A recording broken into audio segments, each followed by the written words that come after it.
In a little over a week, we're watching college football involving Florida State University. Today, I watched Florida State practice.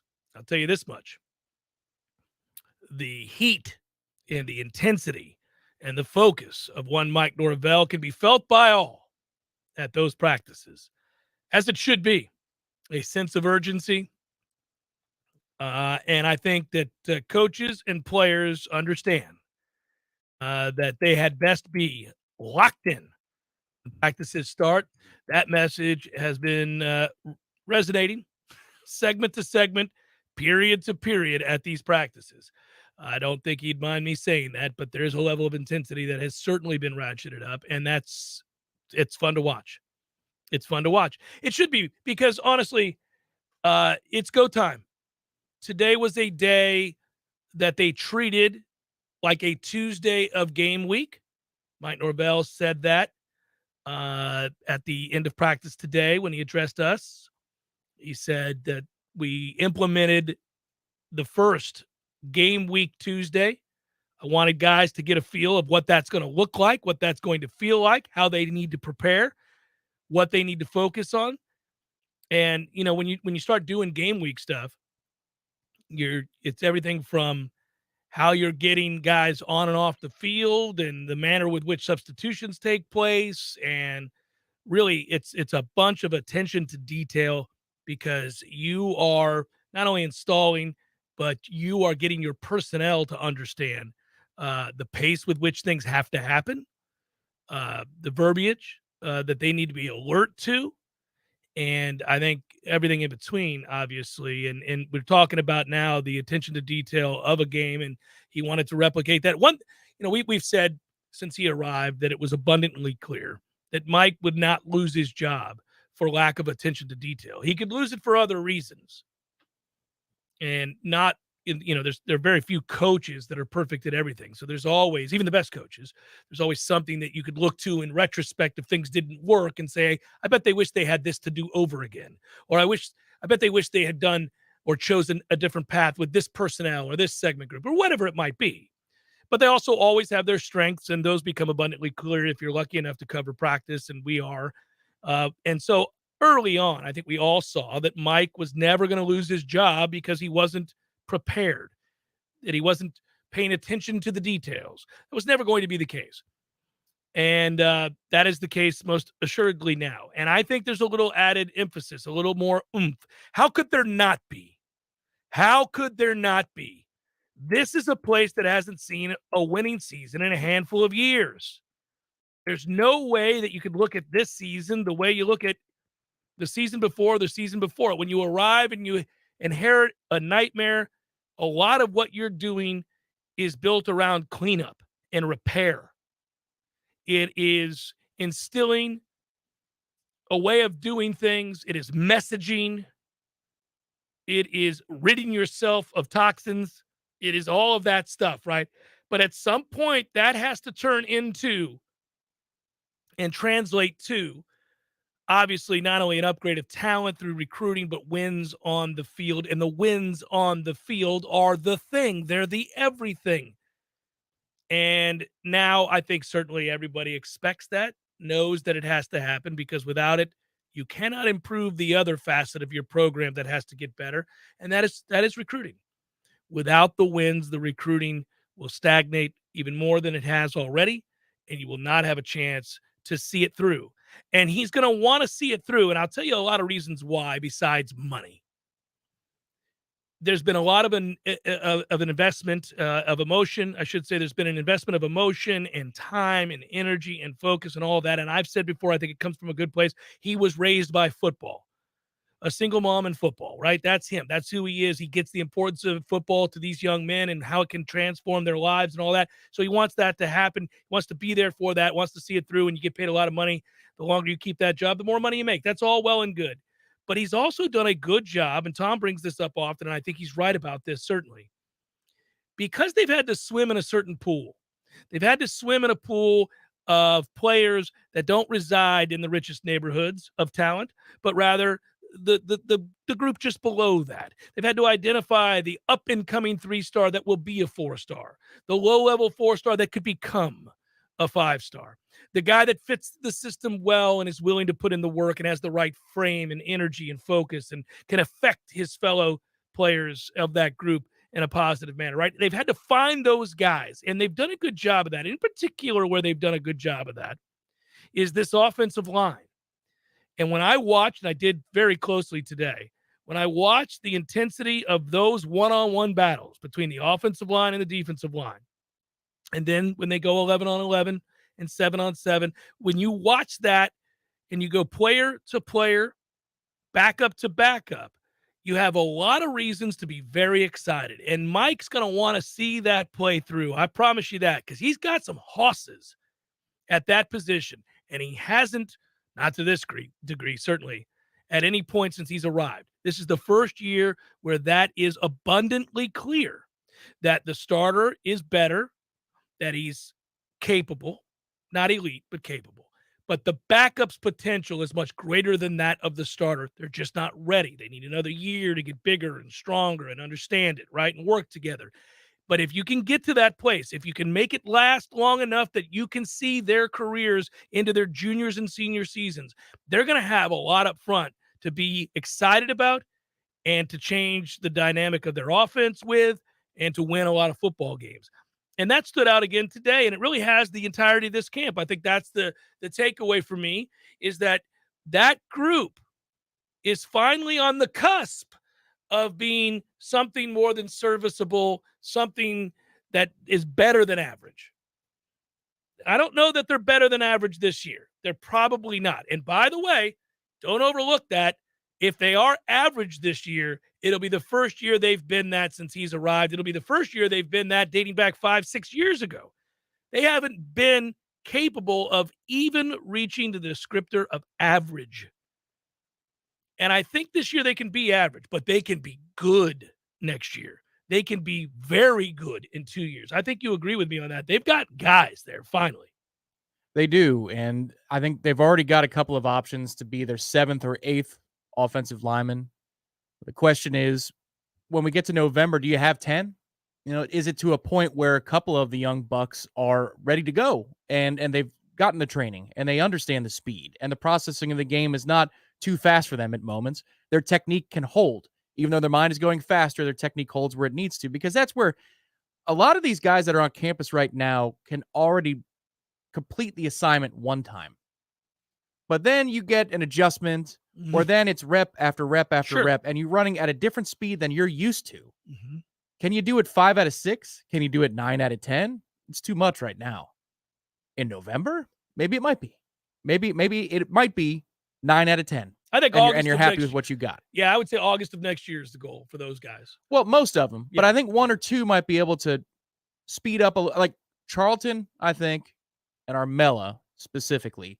Our guy Charlton first, and then Armella second, might be guys that you could rotate in later on in the year against, say, Louisville, Louisiana, and maybe for a full quarter, you say, all right, I see what you're working with now.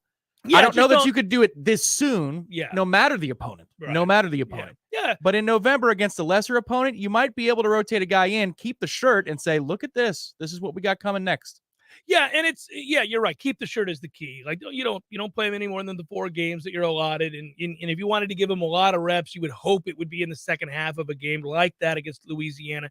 If Louisiana takes the step back from where they were the last 2 years, which I would suggest they will, since a lot of their best players got raided, picked off after Napier left to take the Florida job, including by Napier.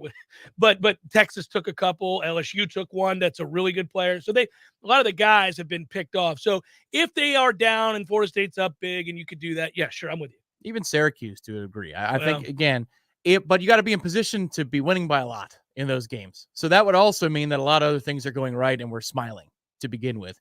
But I just think that 2 of them don't look like the others in terms of contributors sooner. I think Kanaya is actually the closest to being able to contribute today if there was an emergency. I think Armella is second, and I think then there's a gulf between that and the rest of them. But that doesn't mean that they're not going to be good players in a year or two, because next spring's camp with the guys that they've got coming back on the interior. Let it get heated, buddy. Let it get heated. for years, you're going to see Tafasi and Sapp and Woody go to battle up the middle. Yeah. That's going to be fun. It will be fun. And there are some hosses. That's what I'm talking about. That's what I get excited about when I go to practice these days. I don't need to see any more pitch and catch. Let's go. Let's get these big bitches hitting each other. That's what I want to see every day. And it's exciting because I used to watch those guys hit each other. And I'd go, he can't play. He can't play. That guy's going to have to start, but he can't play. He'll start, but he's a bum. As soon as we can recruit over him, that'd be great. He can't play a lick. He's going to be a turnstile, but we're probably going to start him. That's what I used to do. I'd sit there and do that. And I don't do that anymore. I don't do that anymore. At any one of the offensive line positions, I do not do that. Now, obviously, I have a personal opinion about every one of those players, and I share them with you frequently. And they're not always lovely descriptors of who those players are. But they're no longer, why is that guy here? He can't play. Yeah, I no longer automatically cringe when we start to talk about the offensive line off the air. Right. Because if we're discussing the offensive line, I know what's coming the last 5 seasons. And I'm like, man, I can't change it. I don't know. If you're venting, just give me a vent alert. Yeah. Because I can't change that. No matter how much we talk through it, it can't be changed. But this year, it's a little bit different. There's only one player on the team that is probably going to be mentioned by. I won't do that on the air. I'm not going to do that to him. Well, he's not a starter, so it doesn't matter. There's only one player on the team that every time something happens in a practice, then he's involved. Like, oh, Jesus. Yeah, Jordan Travis. That's a joke. That's a joke. It's a joke. Joke alert. Everybody's too serious. Everybody's wound too tight right now. No, there's just a couple of guys where I'm like, still running him out there, are we? Okay. Probably should move along there. It's not going to get better. Only a couple guys like that. One in particular that I really, goodness gracious. I wanted to answer this question. I needed to answer this question. We should answer this question and celebrate it. Scott, you're damn right. Jeff, is the $1 promotion available next week? I think probably so, but I can't guarantee it. I'd act now, Scott. It is $1. You tell me you don't have $1 this week, but you will next? What's another term for $1? It's a buck. Warchant.com on 3, $1, 1 year. All this. If it were just the first 5 minutes of this show, you should pay $1. That or 10. But it's not. It's the whole show. If it was a different. It's the whole show. It's Wake Up Warchant. It's Seminole headlines. It's daily practice reports. It's the in-game, pre-game, post-game. It's the whole Mac Daddy every day. $1 for a year. Warchant.com. So, Scott, I love that you gave me the opportunity. You served up the softball, but, buddy, you got $1. Scott is trying to make a 6-inch putt right down the middle of the cup. Don't fret. It's a 6-inch putt. You can make it a lot of different ways. He's trying to shave it to where you close your eyes. What's the latest I can invest that $1? It's a buck. It's a buck. If I was saying to you, Scott, this is going to run you $1,700, you might say, how's next Thursday look, Jeff? I think I can come up with the liquid $1,700 next Thursday, a week from tomorrow. But today's a little tough on me. I didn't know I was going to have to part with $1,700 today. Unless you're a homeowner, Scott, then you know that those kinds of fees come out of nowhere on the regular. What's that little crack? What is that?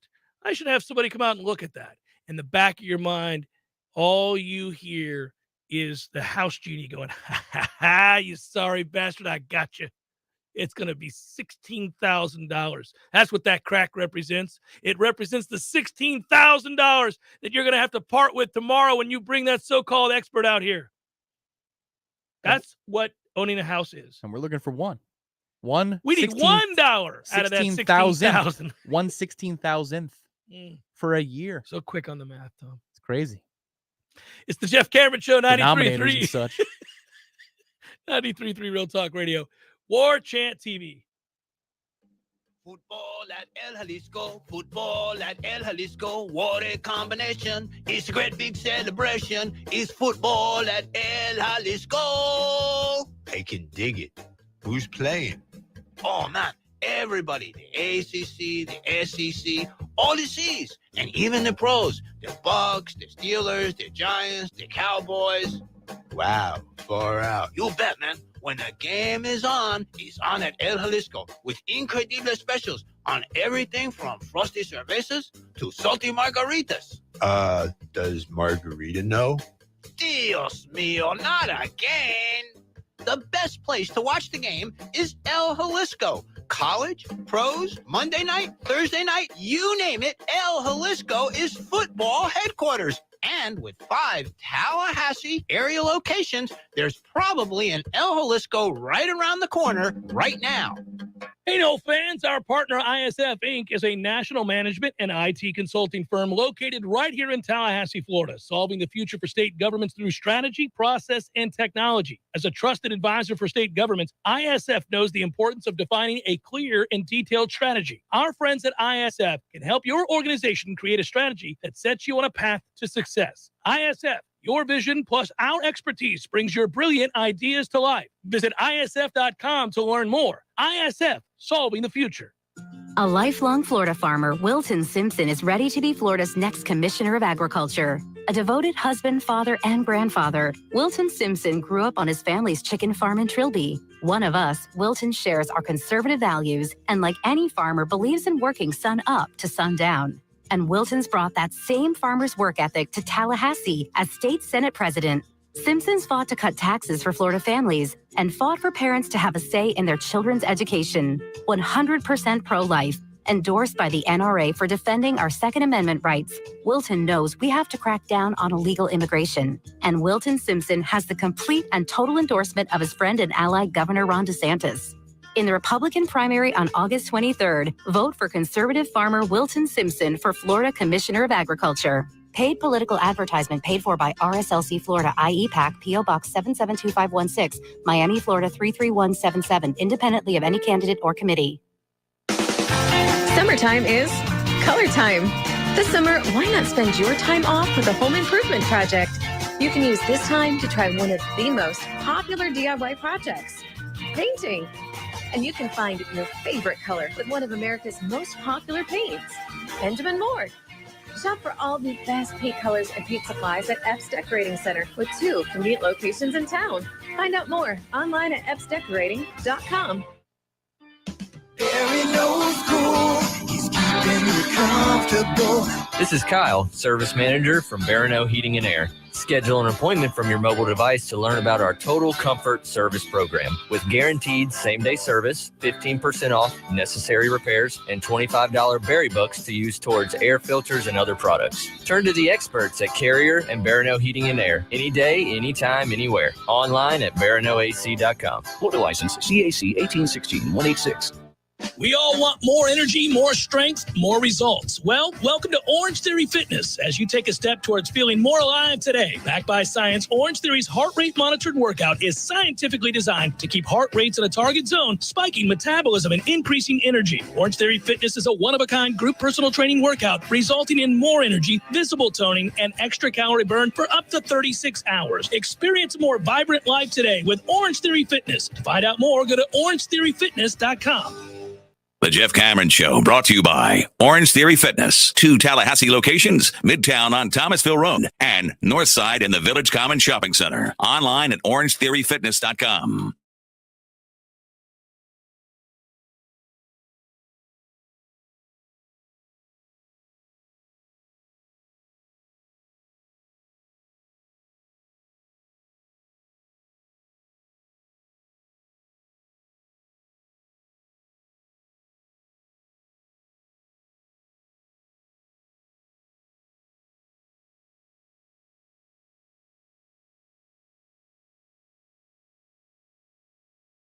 Welcome in, Jeff Cameron Show, Ballsmick Wednesday, 93.3 Real Talk Radio, Warchant TV. I think there was another question in there somewhere that I was going to get to. Somebody asking something of us. I can't give you great details about Winston Wright, but he was addressed today in the post-practice, Michael, by the head coach, so I'm allowed to speak on it. And he said that he thought Winston Wright was coming along right on schedule, and he was very pleased with the work he's being able to put in. I don't think he'll have a problem with me saying this. That is that he was out there today in the heat with everybody else. And, I'll just tell you, I think he really is coming along. Again, I'll let the head coach do talking about that. I'm not telling you when he's coming back. I don't know that. I don't have that information. Well, he's right on schedule. Yeah, that's when he's coming back. Well, I mean, the point is, listen, when you got a guy out there who in the offseason we all know was involved in a serious car crash, this is public knowledge. At one time, it looked like the injuries were significant enough that his season was in jeopardy. That, too, is something that was widely speculated about, and for good reason. It was a very serious accident. Knock on wood, and lucky that everybody came out of that thing okay and that he's going to be all right. In life, he's going to be okay, right? That's the first sigh of relief that we had. Then it became selfish. Then it became selfish for us as fans. Nothing wrong with admitting that, by the way. You don't have to be crass, but you can say, well, is he going to be able to play football again? I'm glad he's okay. I mean that legitimately. But also, what's the status on the football there? What's going to happen with that? Because we brought him in primarily due to the vast amount of experience he would bring to this receiving corps. His ability obviously speaks for itself. But if you have a player who a year ago in a Power 5 conference had over 60 receptions and was productive like he was from the slot, then you know you're infusing a ton of game experience, Power 5 game experience, into a receiving corps that desperately needed it. And so that's a logical question to ask. And, then we heard that he was further along in his rehab. This is before practice started, before the start of fall practice. Then one would have guessed right after the car accident. That was really good news. He posted that on his own social media account. Everybody could see that. That was public knowledge as well. Getting after it in the pool and doing all that kind of stuff. Looked like he was, engaged in hardcore rehab in trying to push the envelope. He recognized that he wanted to come back this season. And to hear Coach say today and to see with my own eyes him out there working with the team, not in drills, but just working, hey, man, that's exciting. That's something we should celebrate and get excited about. I don't know what it means as far as when he'll play. And that was not addressed by Coach Norvell today. But if your question is he making progress and looking good, yeah, the answer is yes, he's making progress and looking good. Well, look, the update is originally he was out indefinitely in the short term, and now he's coming along right on schedule. Now, if you'd like to know what the schedule is, I'm going to tell you, well, he's on it. He's right on schedule. So that's when he'll be back. On schedule. By the way, Jeff, Coach Norvell did you a solid letting you know tomorrow will be mainly special teams. Yeah, I was there. I was standing next to him when he did that. I don't know. I haven't seen the video, but I was standing there next to him when he said that, and I went, duly noted. I will not be here. as soon as the tomorrow is going to be emphasis on special teams, I went, all righty then. Got some running around. I got to get an oil change. Got some things I got to do in the morning, Tom. Now is the time. Whatever you got to do. Knock it out. You got until like next Wednesday. And I'm talking for the whole staff here. But if you don't get it done by about close of business next Wednesday, you're pretty well screwed. You might have some time in the first bye week, that Thursday or Friday. Outside of that, you're on lockdown. So, yeah. Today, I talked with a friend of ours, and he was talking about plans for that first week. And, while we were having the conversation, just as what I said yesterday and Monday, the dialogue, it suddenly presses upon you the immediacy, the suddenness of things. It is no longer this, hey, when this comes around. It's like, yo, next week, when are we doing this? What time are we meeting for this?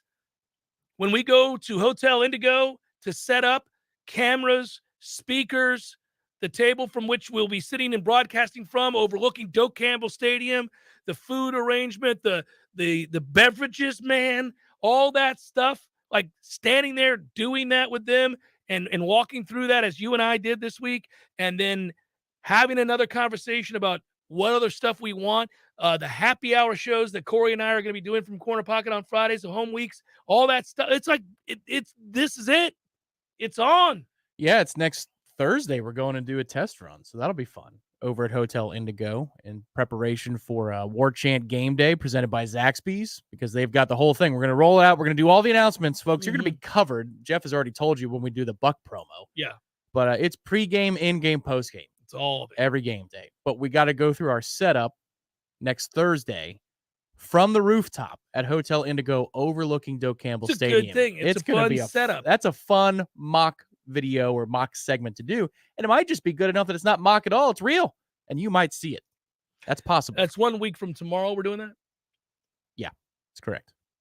Yeah, you said next Wednesday. Yeah, you're out. You're too busy. I'm too busy. I can't be bothered. I got the golf show tonight. Golf show next week. Right. Makes it difficult, yeah. My man Will Zalatoris got that win. Trey was dreading it today. He was like, I'll see you tonight. I'm sure you're going to talk about the big Will Zalatoris. I was, you know. I've been waiting on this day. And we all knew it was coming, Trey. We all knew it was coming. How about that putt on 18? Where'd he go? Wake? He did go to Wake. Yeah. So Wake Forest zone. That's how you should lead tonight. So Trey is to wince. Yeah, I should. But yeah. And I, by the way, I just want you to know, just as an aside, just a friendly, you and I are talking here. I had Will in my lineup last week, and I won my pool. I'm sure you did. I don't always. There are certain courses Will does not perform on, but many of them he does. He's very consistent. He's a lot like Sam Burns. That dude is a cut-making Jesse, a top 10 Jesse. That's what Sam Burns is. If you got a guy, you're a little uncertain out there, and you're saying, well, I need one last guy on my team, but I need to know he's going to make the cut, and I need to know there's a good chance he's going to finish in the top 25. Sam Burns is your man. LSU zone. Little Sam Burns for that ass.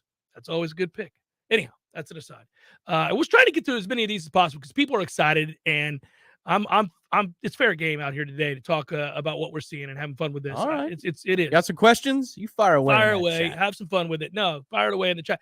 I'll get to some of these. There was something about just basically there were questions about where we're at certain positions. And did Charlton lose some weight? You're right when you say that he'll be very good when he gets his body right. He's going to get his body right. And he has good reps out here. He had good reps today. Yep. And I like that kid a lot. He's part of that group that I'm telling you we should all be very, very excited about because they've got some players. They're finally working with better clay. They're molding stuff out of better clay, man, better quality clay. And that's a reason to get excited because the potential of what those guys can be in a year or two is very real. Well, what's crazy is how agile he is even with the weight. And that was apparent in spring. And he was way heavier, way more out of shape for college football than he is currently at present. He's in better shape than he was in spring. He was way too big. But even in spring, with all that bad weight, you could see the footwork, which is something that they love here, is agility from offensive linemen. They love to get out, create, pull, power, counter, pin, whatever you want to call it. The football nerds can argue over the terminology, but they love to do it, move their offensive linemen. He's going to be able to do it at a really big weight. That's what you want, is the combination of the size to move people around straight ahead, but then also the agility. If you get going with that frame, buddy, that's the makings of a good player. Yeah, God help you if you're in the secondary and that guy gets to that level. Well, I mean, Matthias and Trey Jackson used to do that. Yeah. People would just be running and hiding. That's not good. You don't want 330 coming up on you. That's a toughie. Kurt writes, so Jeff / Tom or the gallery, anybody out here, anybody, do you think we can / will beat FSU? I think we have a good chance to do it. Certain people are chalking it up as an automatic L. I think we'll be in the game in the fourth quarter. Writes Kurt. Well, Kurt, I certainly think it would be foolish for me to tell you that Florida State has no chance to beat LSU. Of course they have a chance to beat LSU. Do I think we will? I haven't seen LSU's practices. It's awfully hard before the season begins when you're talking about, and this is not a cop-out, when you're talking about a new head coach, a new coaching staff, and a roster that has been flipped to a large degree. It makes it very difficult to say with any certainty that we're going to win that game or lose that game. I can't say either with a great certainty. And that I hate that. That's a non-answer to you. But I like that we're playing LSU early in the season and not late in the season, because if we're talking about personnel, I still believe, and I've gone down that roster, whether it's a wide receiver or the defensive end or the linebacker or the corner, they've got some hosses that are better than our hosses. They have, I think, a roster of better players than Florida State. So You want to play them early, not later when they round into form. Yeah, I just wonder about their weak points. Do they match up with our strengths? And I think one of them does. They've got a freshman left tackle that's going to be playing. I don't care that we've got a transfer player and he looked good in spring. I don't care. It's still a freshman, and it's your first game. You got to work on some nerves there that we don't necessarily have to, especially when you talk about the full rotation that we have at defensive end. If they're starting a young underclassman in the interior of the offensive line against Cooper and Lovett, huge advantage for us. Well, without if their question. quarterback is inconsistent, hitting the broadside of a barn, well, that mitigates their number one receiver strength over what might be considered to be a weak point for us, which is if they match them up against our third best corner or something like that. But if you don't have a quarterback who can hit that throw, then now the defense looks even better. So it's tough to know. I think Michael's take was alert. LSU is one of the biggest unknowns in college football to start this season. They really are. That's true. And that's why I can't say with any certainty that we will or will not win that game. I will say that I agree with you. You're looking for matchups. They're doing the same because they have a star defensive end that's going against one of our two tackles. We know who those tackles are, and I can tell you they're not elite. So I will be somewhat nervous about that matchup, obviously. This is again, I've been inclined, and I've said this before. I'm inclined to take the under in this football game. The problem with bets in general the first week of the season is how are those games going to be played? Are they really penalty-laden slop fests that allows neither team to get into any sort of rhythm? There's a lot of missteps. It's a convoluted disaster. You see games like that, even from good teams.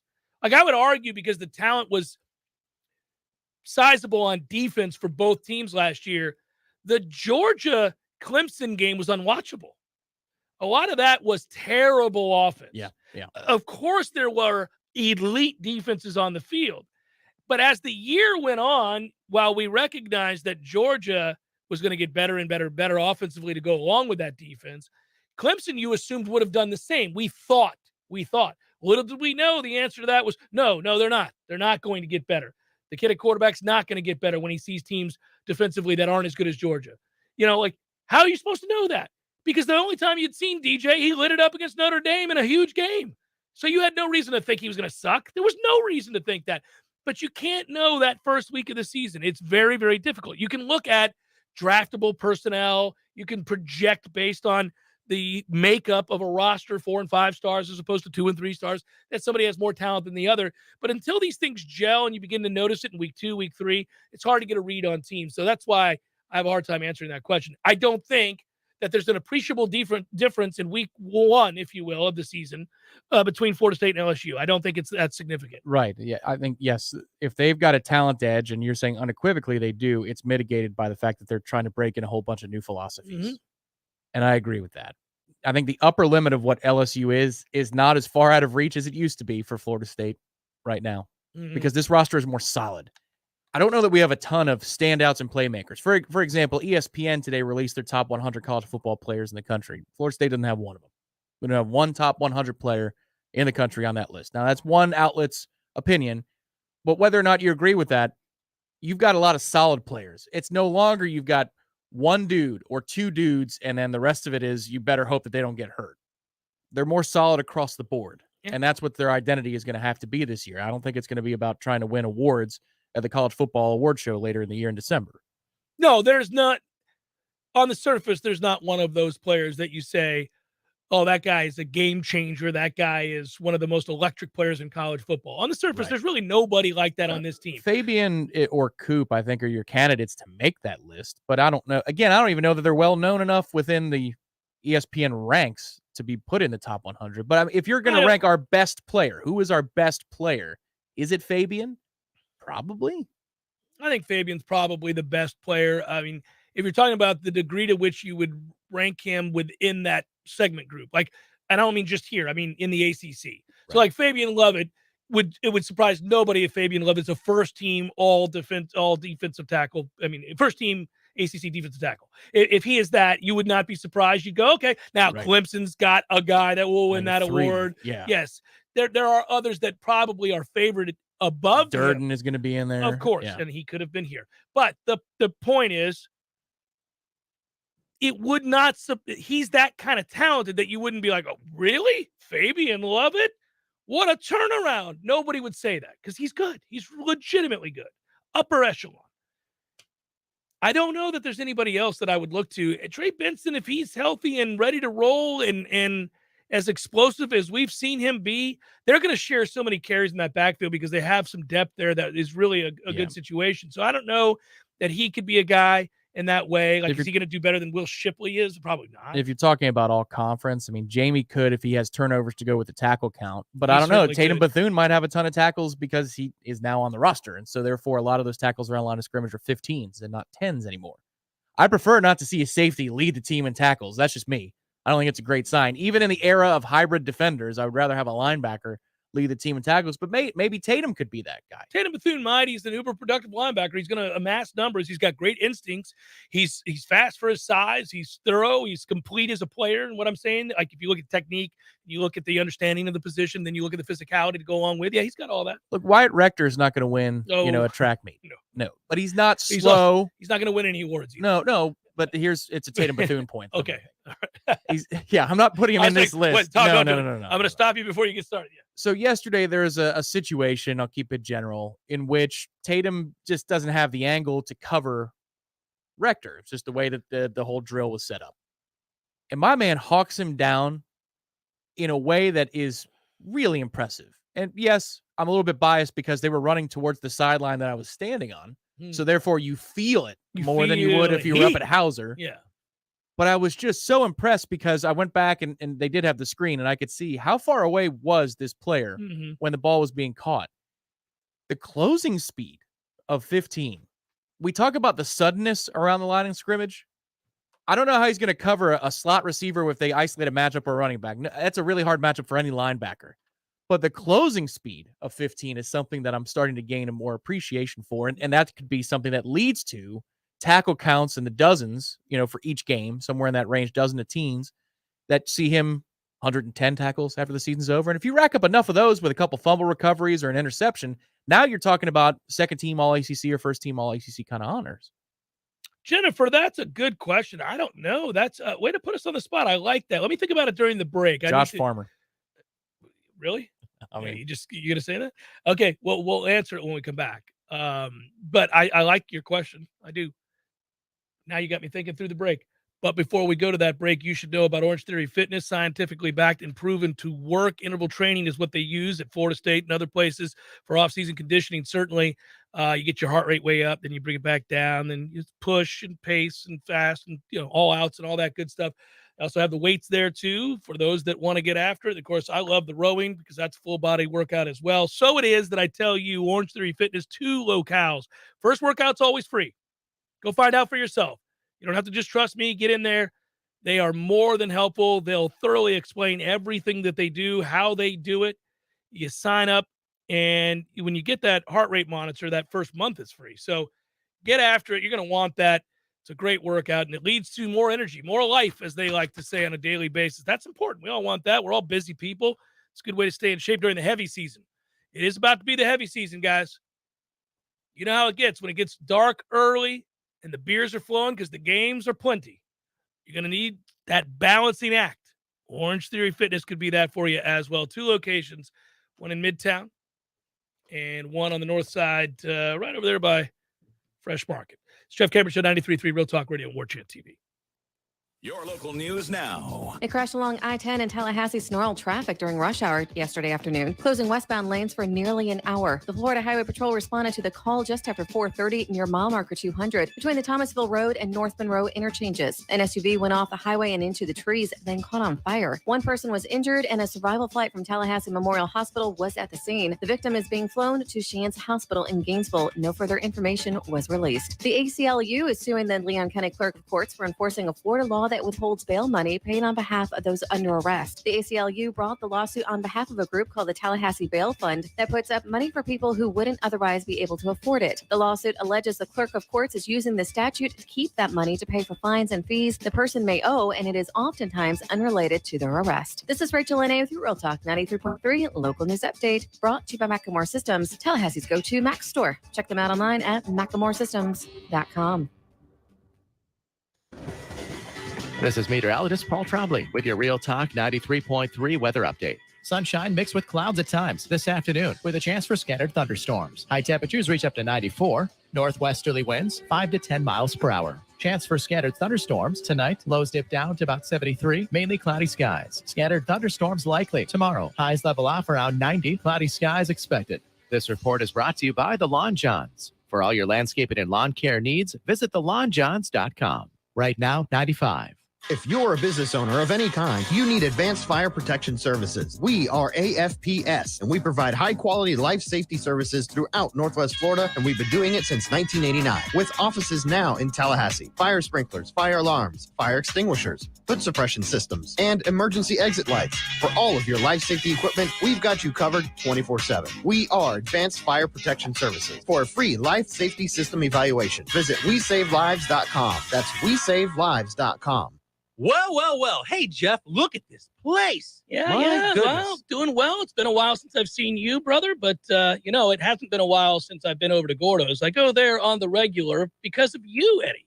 Well, we keep you regular. Well, that's true, but I think of Gordo's as a place to sit down, have a cold beer, talk to your friends, enjoy the sports, eat the delicious food. But I think of you as Uncle Eddie, a man who takes care of his people and takes care of the town. I appreciate that, Jeff. Hey, and we'll keep you regular. Gordo's, bringing the flavor and flair of Cuban food to Tallahassee since 1996. Here's what you missed on the Greg Tish Show. Chattanooga, Tennessee. Pastor Tabner was alone with a female church employee. She in a towel and he in his boxers. The charismatic 41-year-old Hurley explained the two of them had been making chili and gotten food on their plates.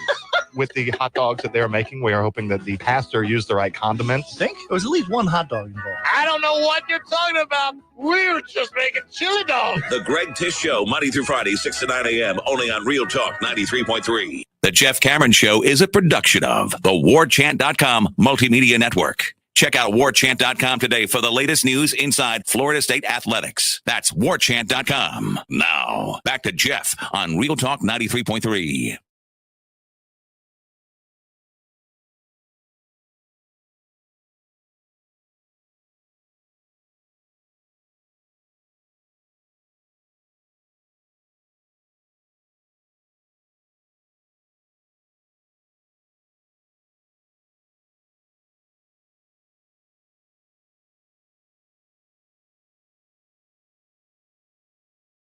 Jeff Cameron Show, 93.3 Real Talk Radio, Warchant TV. Question was presented to us from Jennifer. If you guys could pick anyone to break the camp rock, who would it be? How would you judge that, first of all?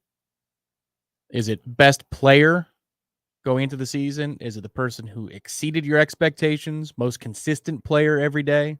What's your rule? Because their rule is probably about consistency and the measurements they have for the film and the monitors they have, like the heart rate stuff. Well, they have access to a lot more information than we do. We have the visual, but there's a lot more to measure. We're not always aware, even when we're at practice, certainly, of a player's assignment in a certain formation, a player's responsibility, let's say defensively in a certain formation, given an offensive look.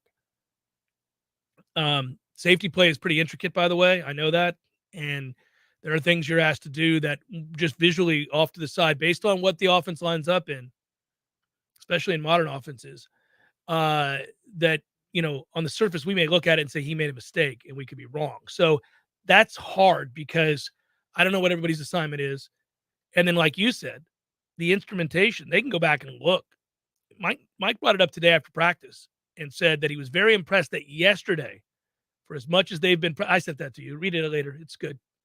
I thought it was subtext, like, "Hey, I need something." Like, no. It's just a never funny, mind. Yeah, it's funny. I saw the look on your face, like, what did you? I got you. So when you look at, when they're looking at those numbers, he was excited that yesterday's practice. It was a hard practice too, by the way.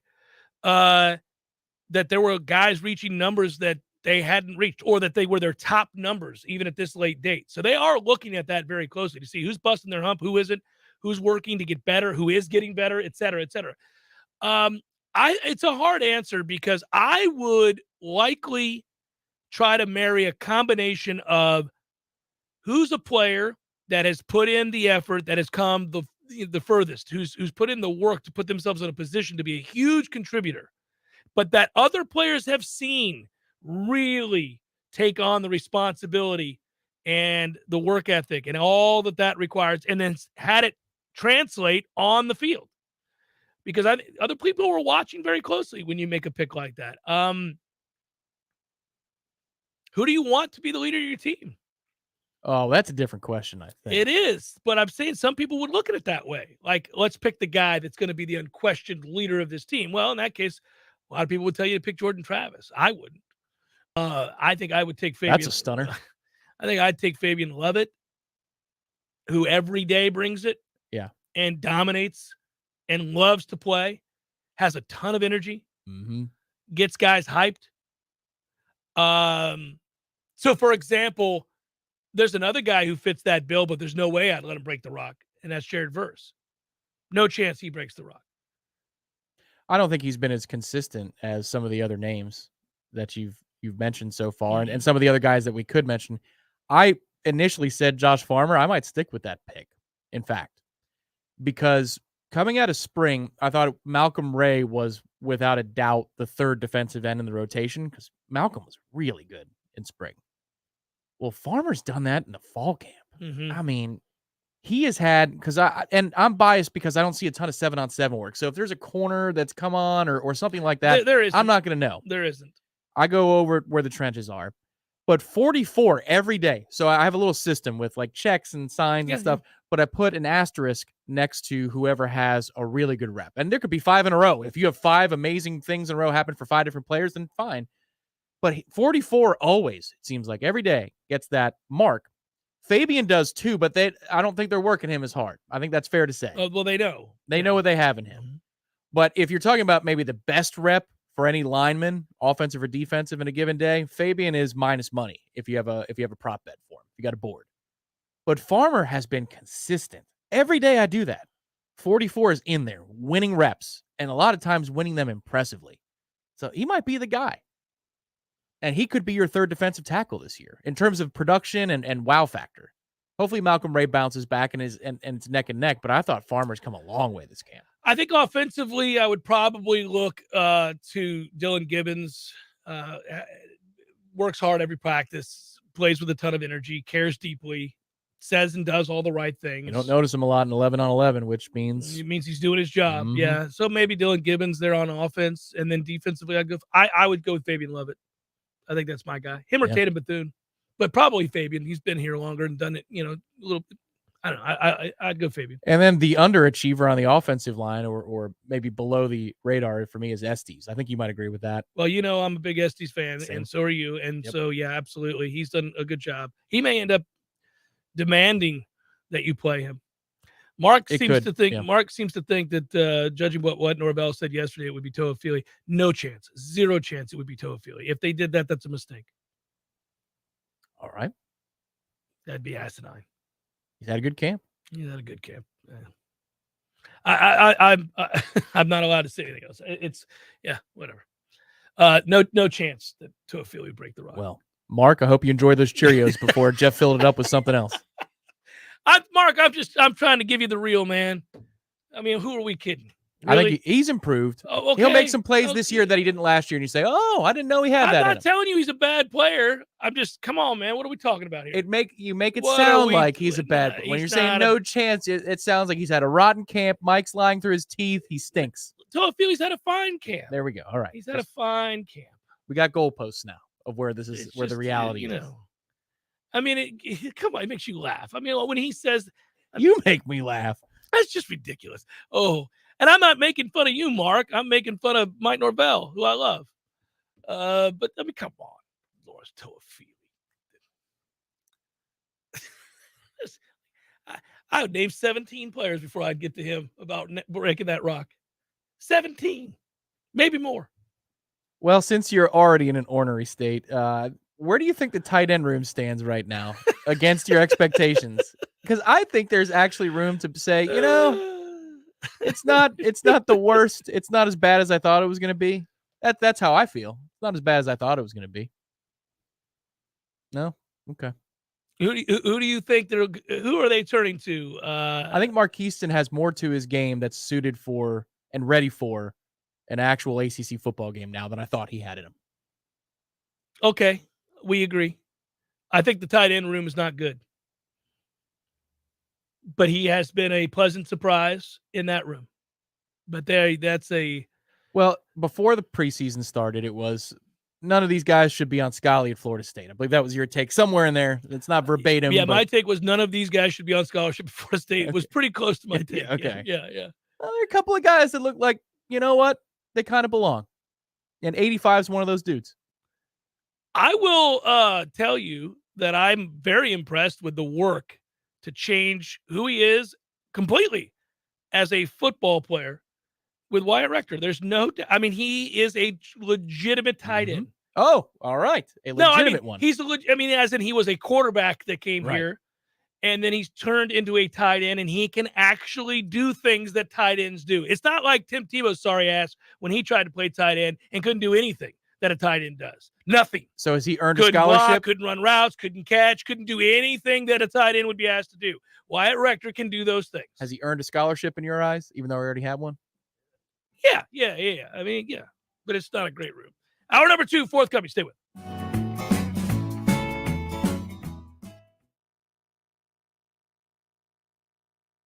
Auto Glass. You're probably driving right now, which means you're surrounded by glass. Did you know that each piece is made differently? Your windshield is 2 sheets of glass with a thin plastic in between. This allows it to take an impact without going all the way through. Side and back glasses are typically tempered. This strengthening process is what allows them to be shattered in the event of an emergency. Regardless of the glass or how it breaks, we can help. Trust your local auto glass experts. Seminole Auto Glass, proudly serving the Big Bend for over 15 years. Better call Seminole. This is Dr. James Ryan Finn at Finn Chiropractic. Wanted to let you guys know chiropractic doesn't just get rid of back pain, neck pain, and headaches. It could help with sleep. It could help with digestion. Maybe you have pain down your arm. But chiropractic is one of the safest, most natural, most effective ways to get to the root cause of your problem. So if you're a loved one or having a problem, even if you think we might not be able to help, make a new patient appointment today at FinnChiro.com. That's FENNCHIRO.com. Because your chiropractor loves you and there's nothing you can do about it. Well. Hey, Jeff, look at this place. Yeah. Well, doing well. It's been a while since I've seen you, brother, but, it hasn't been a while since I've been over to Gordo's. I go there on the regular because of you, Eddie. Well, we keep you regular. Well, that's true, but I think of Gordo's as a place to sit down, have a cold beer, talk to your friends, enjoy the sports, eat the delicious food. But I think of you as Uncle Eddie, a man who takes care of his people and takes care of the town. I appreciate that, Jeff. Hey, and we'll keep you regular. Gordo's, bringing the flavor and flair of Cuban food to Tallahassee since 1996. For many in the workforce, their goal is to climb the company ladder. Often the climb requires a move to another city, and that's especially true in our industry. I'm Jay of Paul's Termite and Pest Control. If you rise the ranks of our competitors, there's a good chance moving up means moving away. Why? Because they're not local companies. They're from places like Orlando, Atlanta, Salt Lake City, and even Europe. That's certainly not the case with our employees. We're a company that was founded in the Big Bend and remains locally owned. When Paul's Termite and Pest Control employees advance, they remain in the Tallahassee area. Don't trust the safety of your family and pets from disease-carrying pests or the structure of your biggest investment from termites to people who may be here today and gone tomorrow. Trust Paul's Termite and Pest Control, a company that has serviced thousands of our neighbors right here for over 50 years. Being local really does matter in our industry because local problems require local solutions. Paul's Termite and Pest Control are the Big Bend's local experts for the elimination of termites or any other pest, and a greener lawn too. Call Paul's. We'll get them all. There's fun to be had every night at the Corner Pocket. Take home prizes on Trivia Tuesdays and Beer Bingo Thursdays. And kickstart your weekend with Martini Fridays. Plus happy hour runs every weekday and game day specials every time the Noles take the field. Watch all the best games at the Corner Pocket's Vegas wall, featuring 560 inches of flat screen TV heaven. Oh, really? The best food, the best drinks, and the best place to watch all the games. Tallahassee loves the Corner Pocket. Coming up next, more of the Jeff Cameron Show. Live and local on Real Talk 93.3. WVFT, Greta, Tallahassee. Breaking news this hour from townhall.com. I'm John Scott. NRSC Chairman Rick Scott congratulates Alaska Republican Senator Lisa Murkowski as she advanced from her primary along with Kelly Chewbacca, her GOP rival, endorsed by former President Trump. National Republican Senatorial Committee Chairman Rick Scott released the following statement on the results of the Alaska primary election. Quote, congratulations to Lisa Murkowski for moving on to the general election. She's been a powerful voice for Alaska's interests in the United States Senate. The NRSC supports her reelection, and we look forward to taking back the majority. Bernie Bennett in Washington. In Wyoming, GOP Representative Liz Cheney loses in a rout to Trump-backed Harriet Hageman. Former Trump administration official and Salem radio host Sebastian Gorka commented on Cheney's involvement on the January 6th committee investigating the U.S. Capitol riot. She was going in this never Trump direction before the committee. Let's remember how she voted on impeachment. So it seemed, it's hard to understand the logic of it, but it was a progression in a given direction. I think her behavior on the committee sealed her fate. So if she cares about the lack of her political future, she probably does regret it. Hageman won in Wyoming by 30-plus percentage points. Also at townhall.com, a spate of explosions and fires has turned Russian-occupied Crimea from a secure rear base into a new battleground in the war, demonstrating both the Russians' vulnerability and the Ukrainians' capacity to strike deep behind enemy lines. 9 Russian warplanes destroyed at an airbase in Crimea last week, and an ammunition depot on the peninsula was blown up on Tuesday. The Dow is down 171 points, the Nasdaq off 157. More at townhall.com. You find yourself stuck in a timeshare? Get the real facts about the timeshare industry and your options for cancellation. Chuck McDowell, founder of Wesley Financial Group, beat the largest timeshare company in federal court and has put together a free information guide that reveals the secrets the timeshare industry doesn't want you to know, including the 5 ways to get rid of your timeshare. Call now and get this timeshare cancellation guide absolutely free. Call 800-859-6688. That's 800-859-6688. All of us come from somewhere. All of us have origin stories. From executive producer Larry Elder Divine Providence was clearly operating in the lives of Black Americans. and director Justin Malone. When I was growing up, we were never taught that America was bad. We were raised to love America. Comes the continuation of their 2020 hit film, Uncle Tom. Uncle Tom Part 2, An American Odyssey. Pre-order today on Salem Now.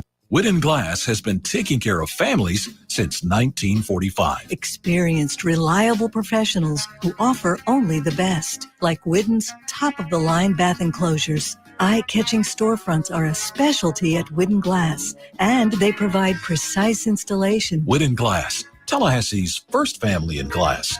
Online at woodenglass.com. Call 850-222-5781. We all want more energy, more strength, more results. Well, welcome to Orange Theory Fitness as you take a step towards feeling more alive today. Backed by science, Orange Theory's heart rate monitored workout is scientifically designed to keep heart rates in a target zone, spiking metabolism and increasing energy. Orange Theory Fitness is a one-of-a-kind group personal training workout resulting in more energy, visible toning, and extra calorie burn for up to 36 hours. Experience a more vibrant life today with Orange Theory Fitness. To find out more, go to orangetheoryfitness.com.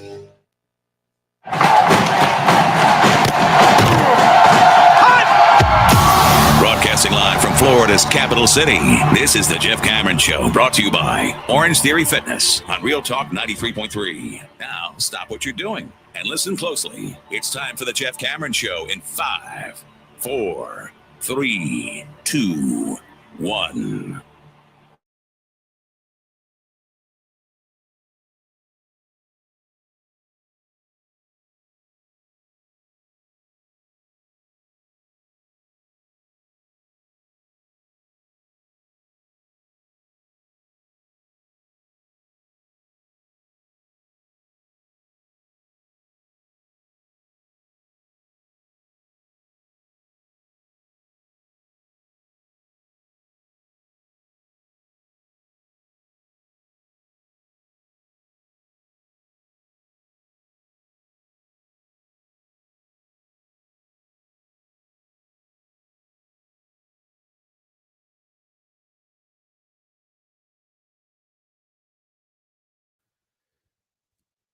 Tonight. Yeah, it is tonight. I almost screwed up. It is definitely tonight. Wake Up Warchant, 6 o'clock, Warchant TV. There's going to be an announcement of a new FSU player show tonight. I know who it is. I'm not allowed to say. Very, very excited about it. I think it'll be a great addition to the channel, to Warchant, and to Florida State fans everywhere. So, Wake Up Warchant live tonight at 6, Corey and Aswan, and they will unveil the new FSU player show tonight. I think you're going to like it. I do. I think you're going to like it. Brian, I'm not doubling down being anti-Toa Feely because of Ira and Corey giving me a hard time yesterday on headlines. It's just that I really like our backfield, and if I was going to identify the players in that backfield that I'm excited to watch play and who I think will be the most consistent of the bunch, he wouldn't be in the top 2. He might struggle to be in the top 3. So that's all I'm saying. But that's a good segment group. There's a lot of talent there. And so when I say a lot of talent, I'm obviously projecting one of those guys, Benson, to have a huge year. And then we already know what Trayshawn Ward can do. And I'm like you. I love Rodney Hill. Yeah, Rodney Hill is a plus player. Yeah, is a plus player. I like him more than I like Toa Feely. That's me. That's who I am. Now, they are different backs, to be sure. I think if you lost one of your main 2 in Ward or Benson, I'd rather have Rodney Hill take those snaps. But I think there is a skill set specific to Toa Feely that specific. I don't know that they can recreate, and it's useful because it's explosive. And there's a little bit more that he's got to his game this fall, that he's closer to being a complete back, but he's more of a specialist that is trending towards a complete back, which is good. Yeah, he's trending towards being really good next year. He's got to keep lifting, man. You got to get bigger. He's got to get a lot bigger. I know that they've talked about him getting bigger and that he's attacked the weight room and he's a different guy. And I believe it. I don't question his work ethic. You are spot on when you talk about he's got a unique skill set, but he's not an every down back, and he's not big enough to be an every down back. So he's got a lot of work to do, in my opinion. And that's all I'm saying. That's all it is. It's not a knock on the kid as much as it is praise for the other guys in that segment group. Well, how about Burrell yesterday? He looked natural.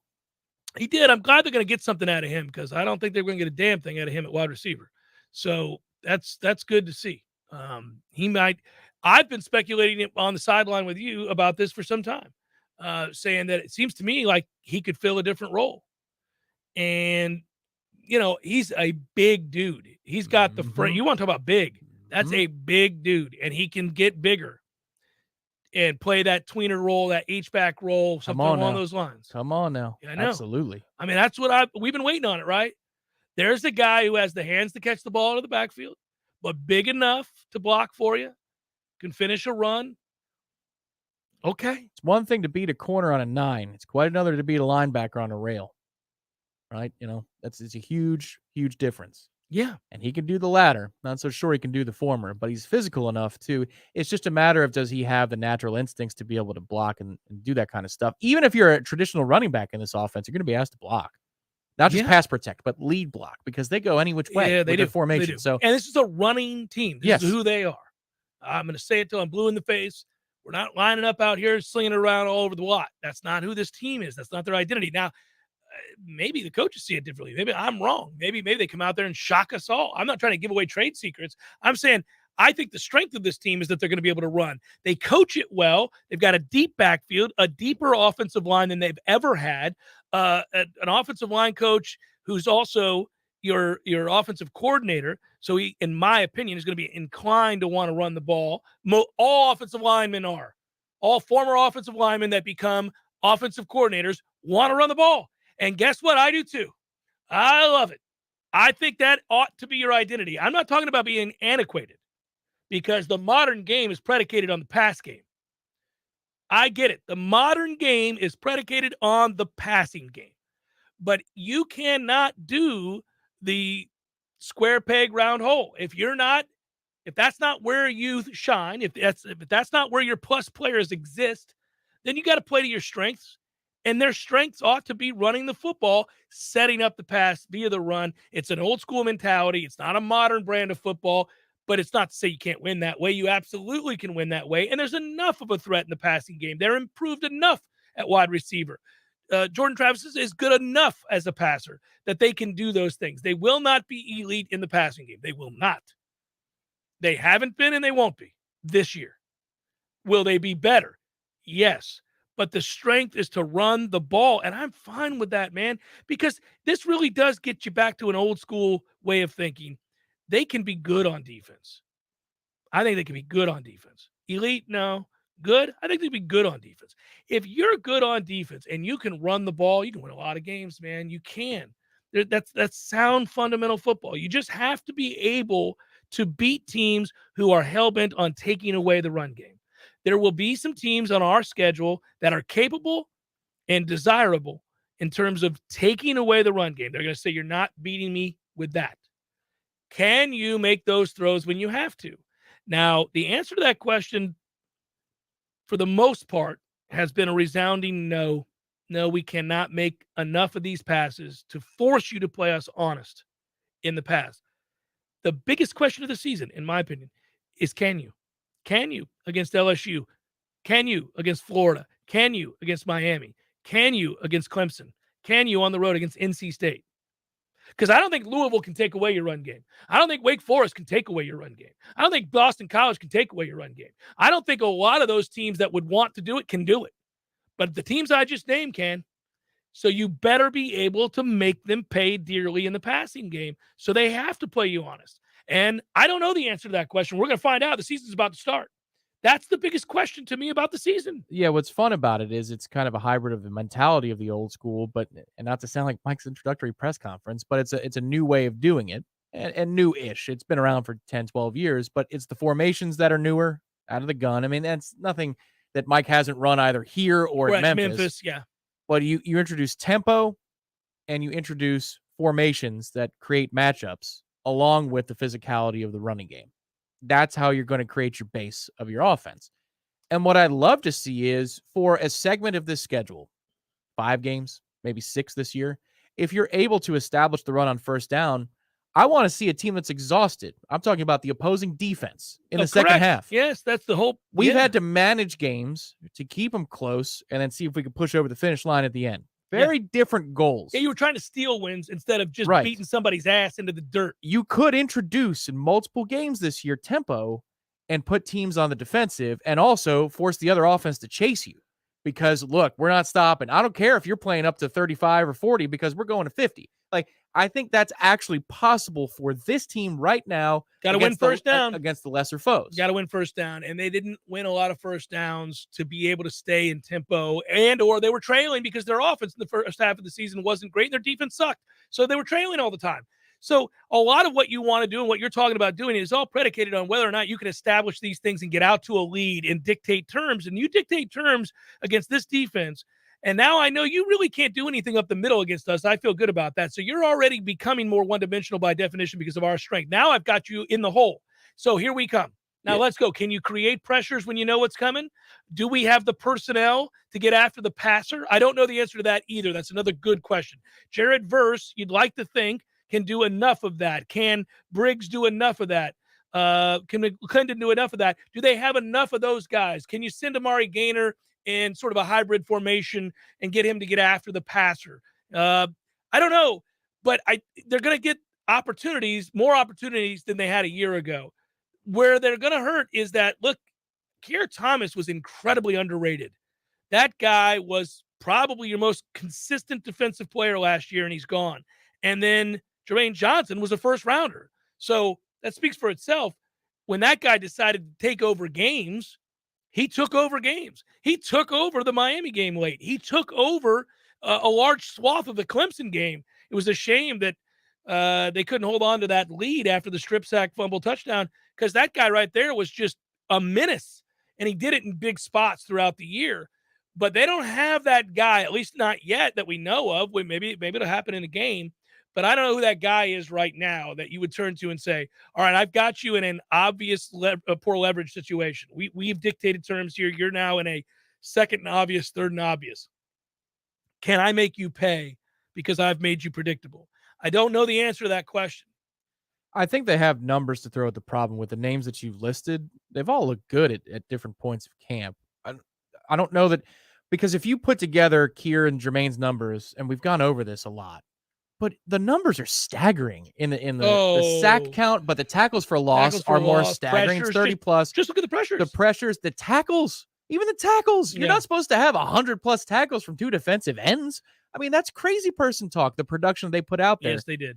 But if you throw 4 or 5 players at that problem, and you can specialize down distance for a couple of them, for example, Leonard Warner against a running team, or early on in a sequence, 1st and 10 or 1st and 15 after a penalty. Mm-hmm. All right. You know what? That snap that you give me now is going to keep Jared fresher or McClendon fresher on 3rd and long. Like, that's how you throw the numbers at the problem. And I think if once you add all those things together, you get 85 to 90% of the production that you got in terms of tackles for loss and sacks from Jermaine and Keir. I think you're good enough at linebacker and corner that you're accounting for it. But all of those guys need to play a role. There's no one-man solution this year. I think that's far-fetched to believe that there is. Fun question from Tom, and I'm glad you asked it, because Tom Lang, my producer and dear friend, introduced it a moment ago when he said, yeah, in some ways you are kind of innovative by being old school and relying on the run. Tom asked this question, and I'll answer it with this because we saw it a year ago. It didn't work, and I'll tell you why. Big picture question: when do you think we see a team go back to smash mouth football and win a national title or a Super Bowl with mismatches against everybody's personnel? It's got to be coming. Okay, so that was Bill Belichick's idea with New England. That was his idea with Cam Newton, who had a shot arm, a shoulder that didn't work, and that made them uber predictable. So that first year that Cam came to New England, it failed miserably. They couldn't do anything. So then he decided to beef up with a gazillion tight ends and big receivers and run the ball with his quarterback. Like, here's a guy in the day and age where we're talking about modern offense, lighting up scoreboards, right? Here's a guy who decided, I want to dominate with defense, shorten games, and physically brutalize you in the run game, including running my 265-pound quarterback, right? That was his philosophy. It didn't work to the tune of being able to win a Super Bowl or even come close. But I would argue that if he had made that decision and you had a healthy Cam Newton who could threaten you down the field on occasion and maybe one take the top off wide receiver, that it would have gone a lot further than it did. I do think listen, the Tennessee Titans are trying to win Super Bowls doing just that. That's what I was going to bring up, is if you look at their loss to Cincinnati in the playoffs last year, Derrick Henry rushed 20 times for 62 yards. So here would be my answer. When there is an influx of offensive line talent on that level, then you're going to see it. But if you think about the scarcity of good offensive line play in the pros, certainly, and in college, it's almost as scarce to find a group of 5 that are really, really good across the board as it is to find a plus quarterback. Like, it's hard to put 5 of those guys together. Now, how hard is it to find a behemoth who can play a zero tech or as an interior lineman or a giant who can stop the run from the edge? That's not hard to find. Those guys are not in short supply. So the problem, it's always a supply and demand issue. Right now, I don't think you got the supply of offensive linemen to warrant that type of dominance. Until defensive ends realize that I can make more, or defensive tackles realize I can make more money as a guard, then I think you're still going to have to reward the passing game. That's the first place you're going to have to go. Think about how many 3rd and shorts in the NFL are stuffed, or 4th and 1s. I mean, just go through your mind of big games, red zone. It happens all. You can hardly run straight ahead on 4th and 1. If it's a full yard, it doesn't matter if you've got Leonard Fournette, you're still nervous. Oh, without question, because they reset the line of scrimmage all the time with 340-pound dudes. Exactly. And that's the end of it. Jimbo said at the end of his time here in an interview I did with him, you can't run up the middle anymore on 4th and 1, inside the 5, inside the 3. You can't do it. I'm like, well, I disagree. You can, but you need a Derrick Henry. Or you need Brady to sneak it. You need a battering ram, or you need a guy who's really adept at it. Yeah. But most of the time they just choose to not run their head into the wall. I get it. It makes you nervous. I don't think it's always a fan thing to complain about the offensive line. I think in general, once again, to be redundant, if you're looking at it as a supply chain, there are a hell of a lot more behemoths on the defensive side than the offensive side. Well, most teams in the pros, and even the Alabamas and Georgias of the world, if they lose a lineman or 2 on the offensive side, they're screwed. If they lose a defensive tackle, they're not. They've got screwed. 3 more. yes, if you're recruiting at that level, at the highest of levels, then you have stockpiled 4 and 5 defensive tackles. You are correct. Florida State's got to get to that point, and that's already still a position of strength right now here. You have 4 guys you feel very good about at defensive tackle, 2 that you feel obviously over the moon about, and 2 more that you say, okay, he can play, he's all right, and on the verge of being really good. And even behind those next 2, you have another guy or so that you think is going to be good. So, yeah, they have, but they're not 4 and 5 star guys. They're not Alabama. Correct. They're not that guy. Yeah, so it's fun, man. It's fun to watch sort of the give and the take. Look, there's nothing new under the sun in football. And what's old is new again, and then eventually it goes back around the other way. We see it all the time. I mean, good God, we all sat there and watched the reintroduction of the Wildcat. 1927 football. Wing tee, variations of the wing tee. Okay, really? That's what we're doing out here? But that was shockingly cutting edge when it's reintroduced 75 years after the fact. Right. Well, the athletic quarterback has more of a place in the NFL than ever before. By far. You've got more shotgun sets than ever before. Zone read is a fixture of every offense in the pros now. It was laughed at 8 years ago. It's so much so that there's a legitimate chance Jalen Hurts has a good year this year. Right. Yes. And he's not even any good. So imagine that. All of these guys are good fantasy players, and all of these, I mean, these are productive players. Yeah. But I love that. I do too. I was begging for it for years. The variety. Everybody looked like Mike Glennon. I got so tired of the cookie cutter offenses. I'm just so glad it finally worked. Now, there were a lot of failures leading up to that point.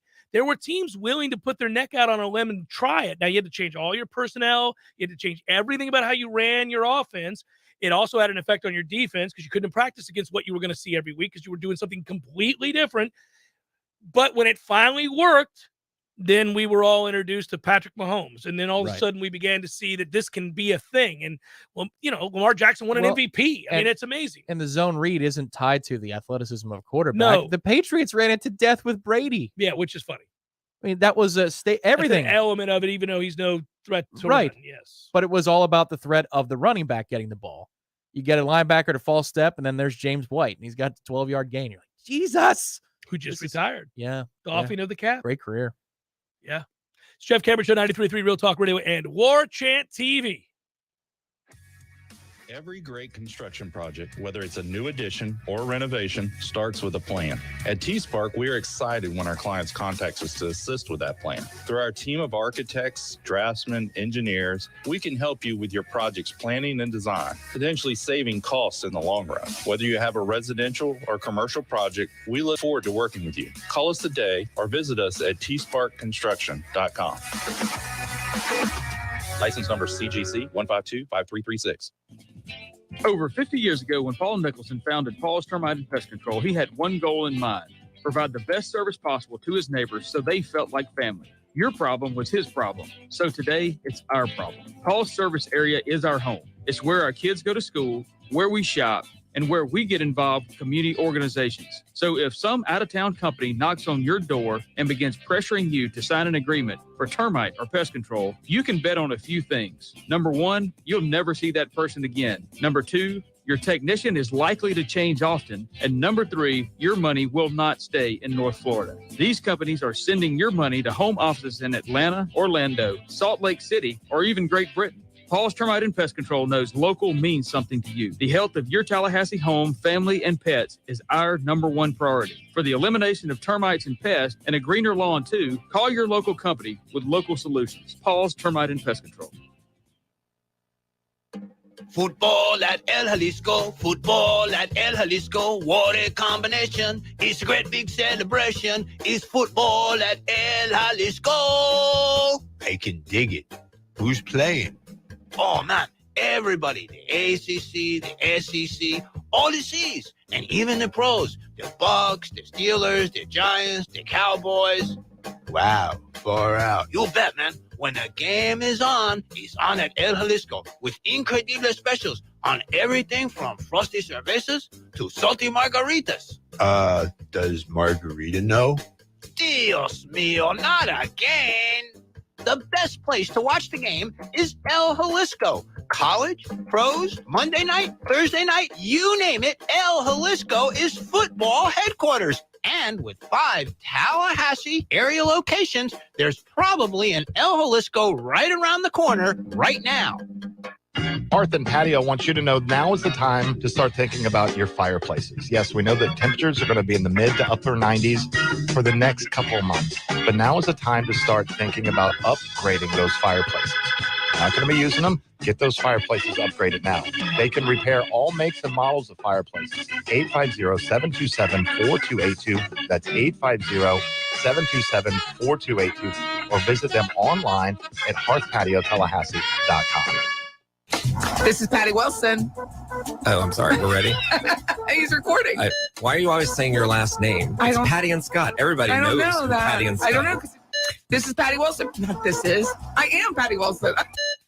What is the idea behind said promo? It's for Patty's Playhouse.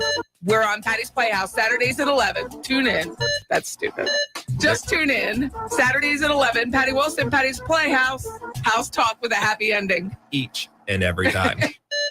We all want more energy, more strength, more results. Well, welcome to Orange Theory Fitness as you take a step towards feeling more alive today. Backed by science, Orange Theory's heart rate monitored workout is scientifically designed to keep heart rates in a target zone, spiking metabolism and increasing energy. Orange Theory Fitness is a one-of-a-kind group personal training workout resulting in more energy, visible toning, and extra calorie burn for up to 36 hours. Experience a more vibrant life today with Orange Theory Fitness. To find out more, go to orangetheoryfitness.com. The Jeff Cameron Show, brought to you by Orange Theory Fitness. 2 Tallahassee locations, Midtown on Thomasville Road and Northside in the Village Common Shopping Center. Online at orangetheoryfitness.com.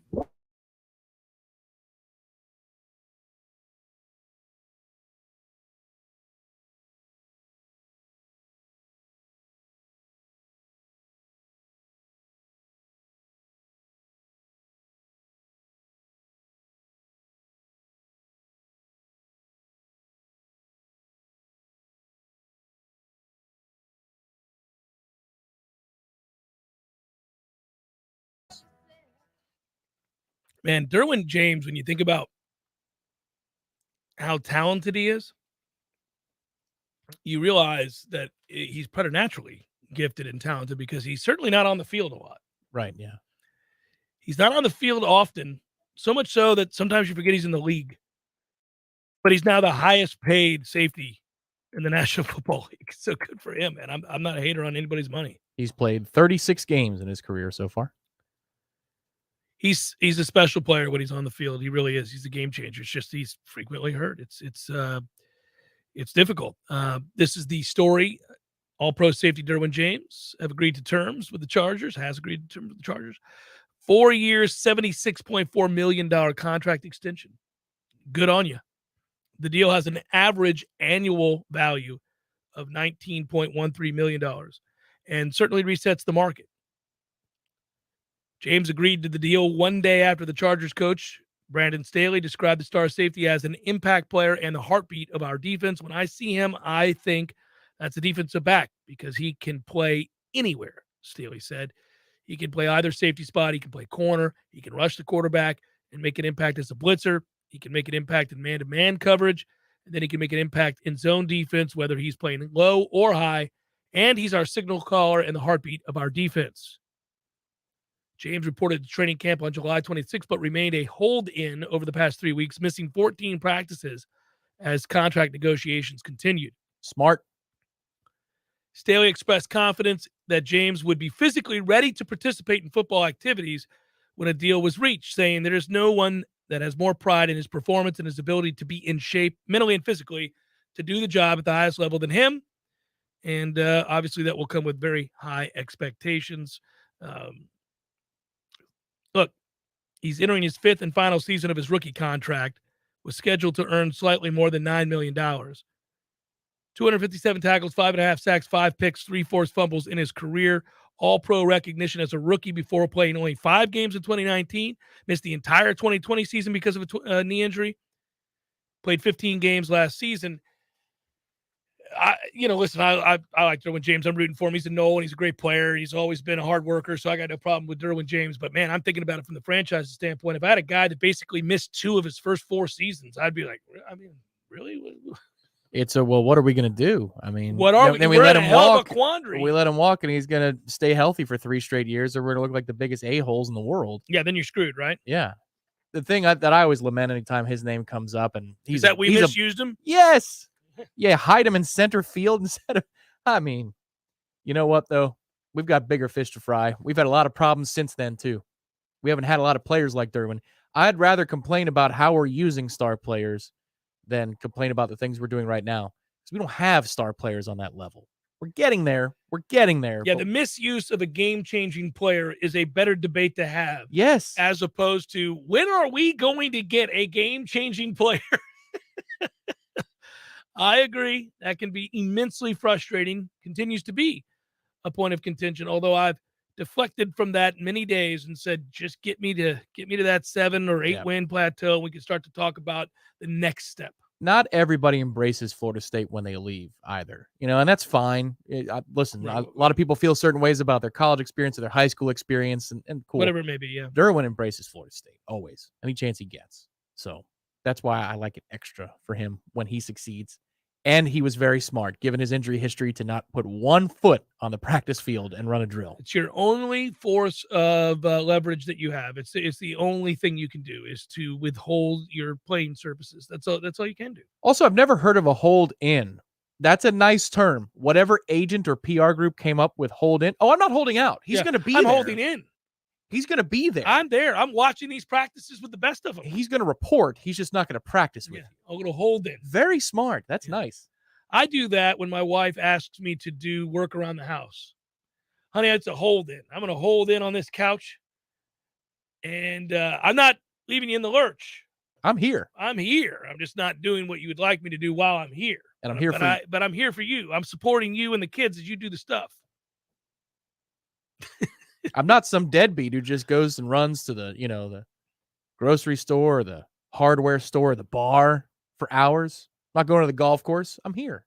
David, I do watch special teams. I've seen enough of it to last a lifetime. Why don't you watch special teams, Jeff? One of the areas that I am most interested in is to see if we can take a big step from the debacle that was that group last year. Thanks. Oh, yeah, David, I'm very interested. We share your zeal for the special teams improvement, and the need for it is duly noted. And I have watched them practice special teams in a way that nobody should be subjected to. I mean, they do an awful lot of special teams, detail-oriented special teams practice. So I think I've seen what they're attempting to do. I'm just at the let's see if they can do it stage. Yeah, because last year they spent a lot of time on special teams. It was novel, and we're saying, wow, look at all the time they're spending on special teams. And then we saw what they were. So that's a fool me once situation. That is correct. That's a better way of answering it. David, I watched them do this very song and dance a year ago, and then the special teams unit was arguably the worst in the country. And I thought, well, I'm glad I spent all those hours watching them practice special teams just so they could go out here and look like a-holes. It was very difficult. I think they're going to return the ball well. It's a matter if there are flags on those returns.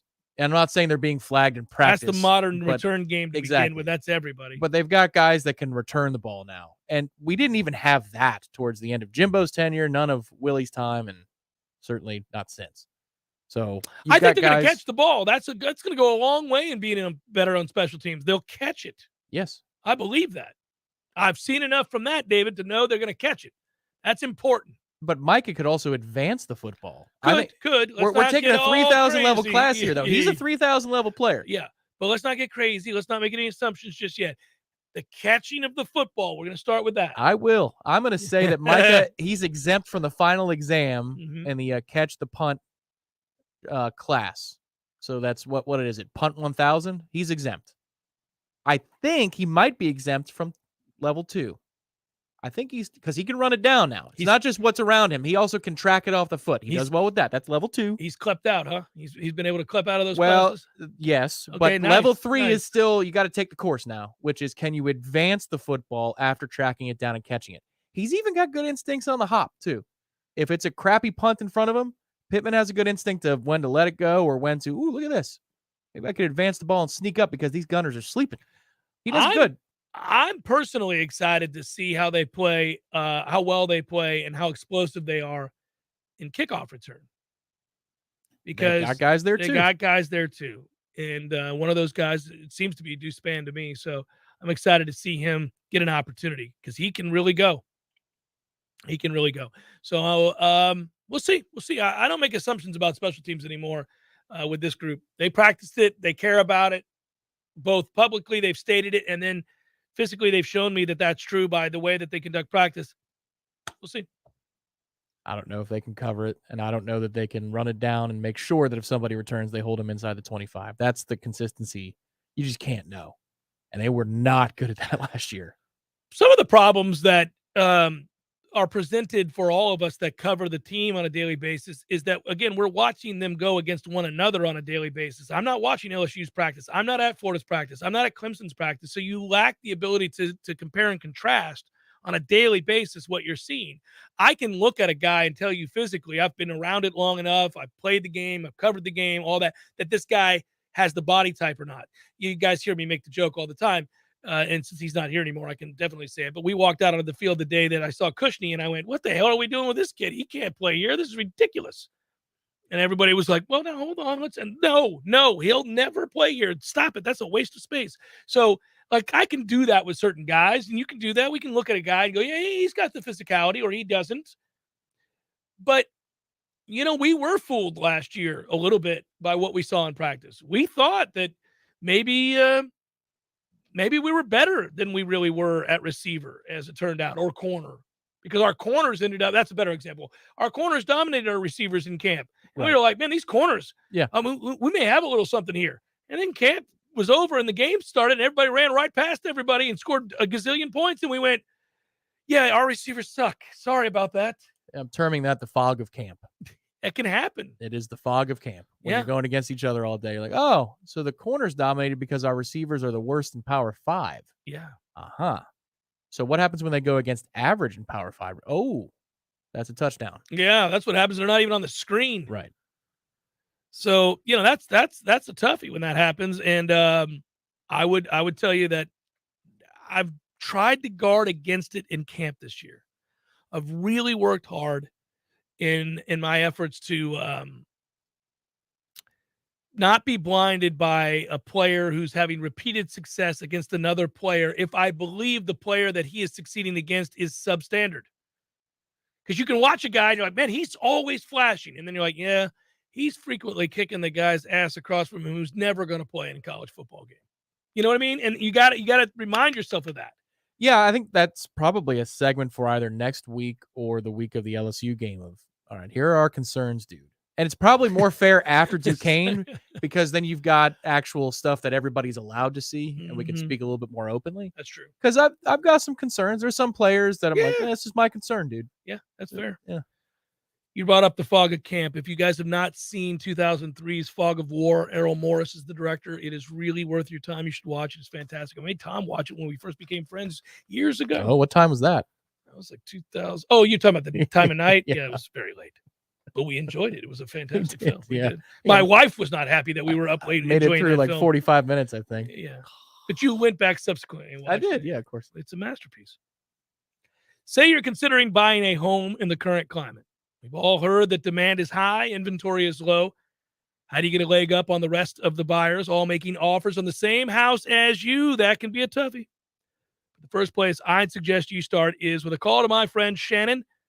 Shannon's giddy this time of year, by the way, guys. He is pumped. If you call Shannon, not only are you going to get the best in the business, and you'll get that home, and you'll get pre-qualified and all that, but you're going to be able to talk a little football with him, a little Florida State football. He's a Nole, just like us. He's pumped. He's ready to go. Shannon's at the legendary home loans. Legendary home loans. Set you up with complete pre-approval underwriting. No longer an upgrade. It's pretty standard these days. If you want to get your offer on a new home pushed to the front of the line, you're going to need a TBD full underwriting approval from Legendary Home Loans. Let's get on that. You'll shorten, remove your financing contingency. The sellers know right off the bat that your offer is very, very real. You're ready to go. So why not have the advantage of a proven winning team in your huddle? Get approval underwriting from my friend Shannon with the one and only Legendary Home Loans. Give them a call today, 844-FSU-LOAN, 844-FSU-LOAN, or visit FSUHomeLoans.com. That is FSUHomeLoans.com. Your local news now. Police say 2 people were held up at a bank Tuesday evening on the city's northwest side. It happened just before 7 p.m. at First Commerce Credit Union near the intersection of Capitol Circle and West Larp Street. The victims were reportedly using the ATM when an armed man approached. The suspect was able to get away with personal property. No arrests have been made at this point. Police canines were brought in, but they were not able to track him down. Luckily, no one was hurt. This is an ongoing investigation. A Confederate monument in Madison is one step closer to being torn down. Florida's First District Court of Appeals ruled against a group of citizens seeking to preserve it, but it's still not clear if the monument will be removed or when. Back in 2020, the city voted 3-2 to tear the 23-foot statue down. That prompted a lawsuit by descendants of Confederate veterans. They argue removing the monument would violate the rights of free speech and violate the city's historical preservation ordinance. This is Rachel Lene with your Real Talk 93.3 local news update, brought to you by Macklemore Systems, Tallahassee's go-to Mac store. Check them out online at MacklemoreSystems.com. This is meteorologist Paul Trombley with your Real Talk 93.3 weather update. Sunshine mixed with clouds at times this afternoon with a chance for scattered thunderstorms. High temperatures reach up to 94. Northwesterly winds 5 to 10 miles per hour. Chance for scattered thunderstorms tonight. Lows dip down to about 73. Mainly cloudy skies. Scattered thunderstorms likely tomorrow. Highs level off around 90. Cloudy skies expected. This report is brought to you by the Lawn Johns. For all your landscaping and lawn care needs, visit thelawnjohns.com. Right now, 95. Physical stress on our bodies can take its toll as the years go by. Whether you're looking to get back into an old sport or just want to spend more time outdoors to explore all life has to offer in our beautiful city, the dedicated team at TOC is here for you every step of the way. You can trust TOC for all your orthopedic needs. And now, scheduling an appointment has never been easier. Just visit teamtoc.com and click schedule online. That's teamtoc.com. There's fun to be had every night at the Corner Pocket. Take home prizes on Trivia Tuesdays and Beer Bingo Thursdays. And kickstart your weekend with Martini Fridays. Plus happy hour runs every weekday and game day specials every time the Noles take the field. Watch all the best games at the Corner Pocket's Vegas wall, featuring 560 inches of flat screen TV heaven. Oh, really? The best food, the best drinks, and the best place to watch all the games. Tallahassee loves the Corner Pocket. Here's what you missed on the Greg Tish Show. We need to have history. We need to have literature. It deserves an explanation. We don't need to be promoting lifestyles that come into play for your average elementary school. Well, I had an experience with this. When my daughter was in school, her teacher gave her a book to read, but then she asked me what the C word is. That was in the book. That was in the book. Okay, so talking about the C word. So you're talking about conservatives, right? The Greg Tish Show, Monday through Friday, 6 to 9 a.m., only on Real Talk 93.3. The Jeff Cameron Show is a production of the Warchant.com Multimedia Network. Check out Warchant.com today for the latest news inside Florida State athletics. That's Warchant.com. Now, back to Jeff on Real Talk 93.3.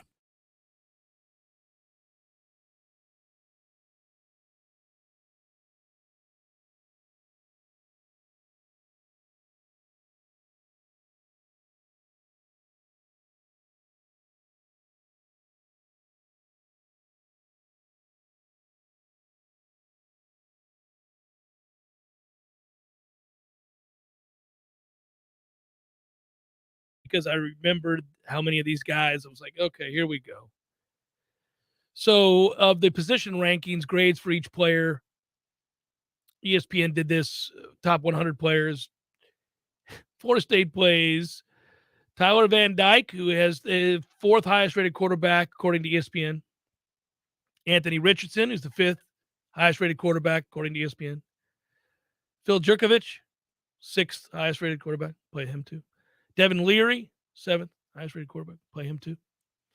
We don't play Pitt, right? Correct. But he's on the list.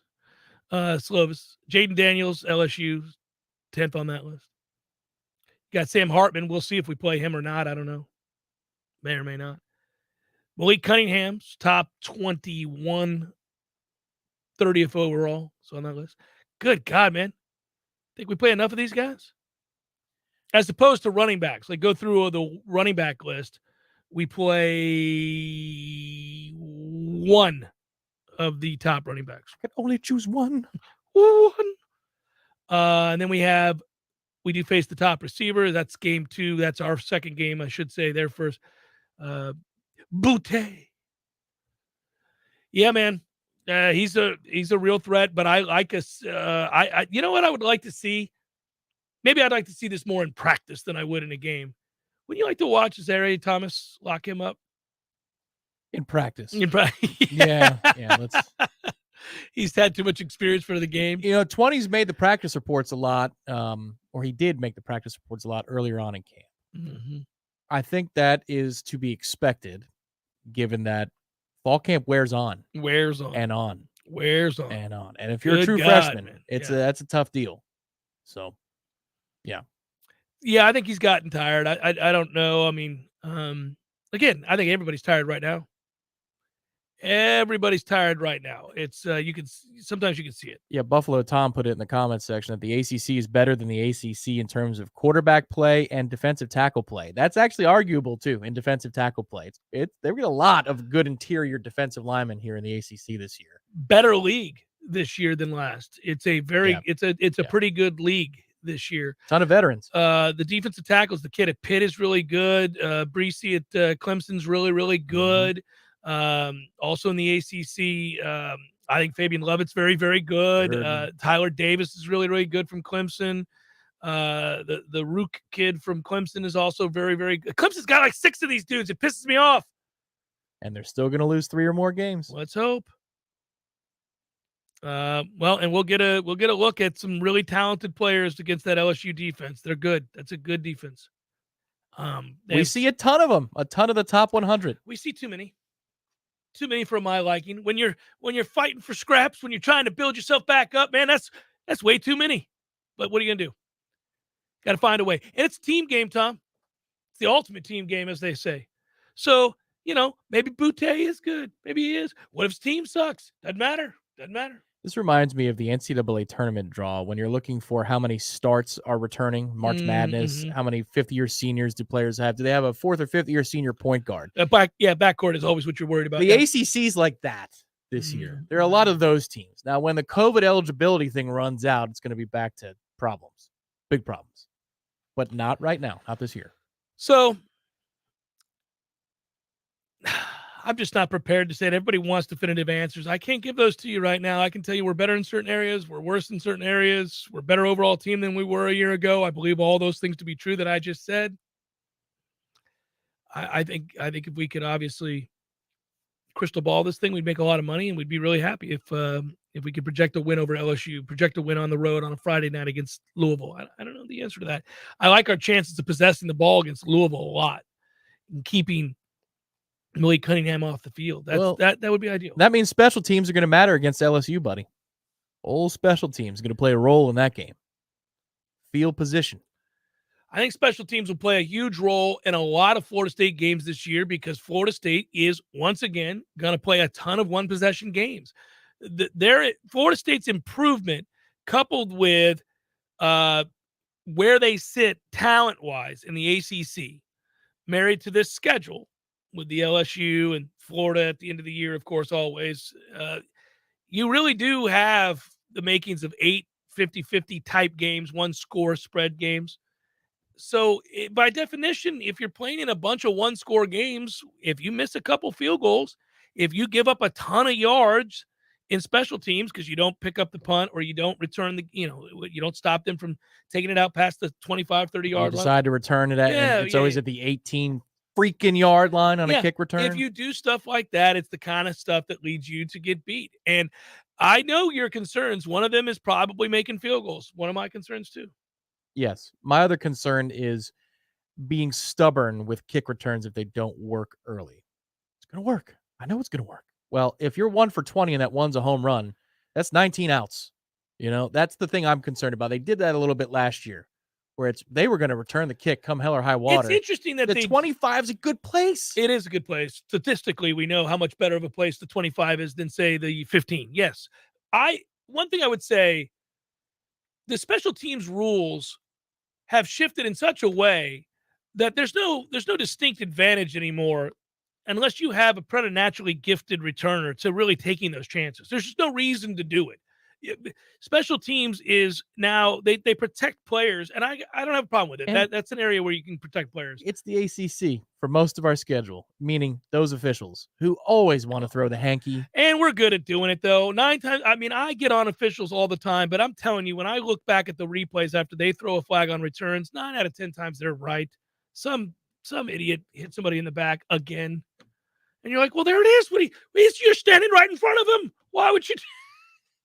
If you can see their name and number on the back, you can't hit them. Well, and how many of those are in addition to the ones where even the analyst goes, oh, I don't know. I mean, I suppose you could call that. But that happens 12 times a year. But you also know that it's going to be called. Like there's no ambiguity there. Which is why I like the 25. Unless, it's at the 7. Well, you're catching the ball at the 7 and the kid can't kick the ball or the wind is up or whatever. Or you're desperate, you need a big play. Sure, absolutely. Or before the half. Yeah. There's a minute 10 on the clock or 40 seconds on the clock and you only have one timeout. Sure, give it a shot. No big deal. Yeah, I'm the same way. More importantly, if they have one timeout. That's actually a better example. Kevin writes, if they can't break a return against Duquesne, then it's fair catches the rest of the season. We're such a broken fan base. It's so funny. There's still people in this chat when I check back over here occasionally that are worried that we're ignoring Duquesne. Golly. The legacy of Jacksonville State. Yeah. That's right. It's like Bobby Bonilla. You're going to keep getting reminded about it. Yeah. Yeah, there are things that fans like to bring up no matter what. From here till my dying breath, I'm going to hear fans bring up 3 or 4 chief concerns that are echoed at the start of every season or just randomly. It's like a built-in response to a negative result. So you lose a game. If we were to open up the phone lines, per se, the first thing that you would hear Are we doing that right now? Is that what we're doing? No. But one of the things that you would hear, Jeremy's got a concern there about penalties. Everybody does. There would be, we don't play well against mobile quarterbacks. Nobody does. We don't stop backup quarterbacks. Well, that's a weird one. They've got a backup going. And, every time that a backup plays against us, he throws for 500 yards. Nobody has a book on him. Yeah, it's well, there's a lot of things that fans think are unique to their team. They're not. But yeah, if you're the most penalized team in the NFL, the way Dallas has been off and on over the last few years, and you're losing a lot of close games, yeah, you may want to look into it. That seems to be a bit of a problem. But for the most part, those are just knee-jerk sort of, I see this, it angers me, I wish it hadn't happened. Stop it, make it stop. We need to stop fumbling the ball. We've only had 2 all year, Ted. It's game 10. I know. But those 2 were very costly. You think about fumbles. when we did those. Yeah. It's always funny. I mean, it is aggravating. All right, let's do some probables, shall we? Let's go. Cue it up. It's time for, how you say, with the pitching, probables? Hey, so this is a cool thing, and I hope it gets louder and louder and louder. The Pirates lost to the Red Sox last night, 5-3. They gave up 5 runs in the first 2 innings with a calamity of errors and stupidness. But before the game, the Red Sox announcers, my wife's a Red Sox fan. When I came in, she had it on. I forgot they were even playing the Pirates. And the announcer's like, I've never seen a lineup like this that the Pirates have here tonight. He's like, I'm not trying to belittle the team, but this is ridiculous. I mean, it's like $20 million in payroll out here today. Oh, say it louder. Keep saying it. We got to put pressure on Robert Nutting. What a name. Piece of garbage. Philadelphia and the Reds. There's no score in the 9th. Rangers, Suarez, Nick Lodolo started those games. Cubs, Nats are in the 6-2-1 Cubbies. That is Drew Smiley, Corey Abbott. It's 4-0 Minnesota over Kansas City in the 5th. That is Daniel Lynch, Tyler Mahal. The rest of the games, we got Orioles, Blue Jays, Austin Voth, Ross Stripling, Mariners, Angels, George Kirby, Tuki Toussaint, Padres, Marlins, Mike Clevenger, Pablo Lopez, Red Sox, Pirates, Rich Hill. Hey, we're bringing the kids in. Ronzi Contreras going for the Buccos. Rays, Yankees, Corey Kluber. Domingo Herman. Tigers, Guardians, Daniel Norris, Cal Quantrill. Mets, Braves. Here we go. Ooh.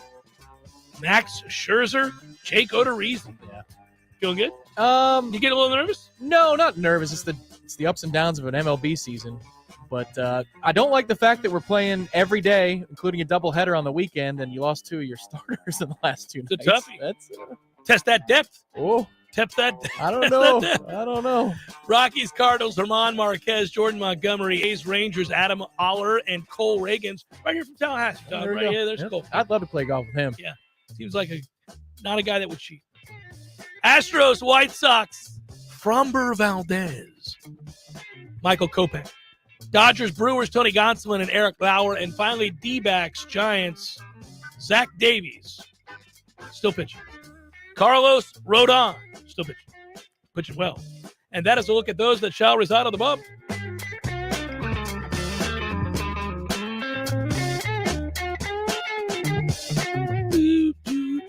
You know what I'm looking forward to?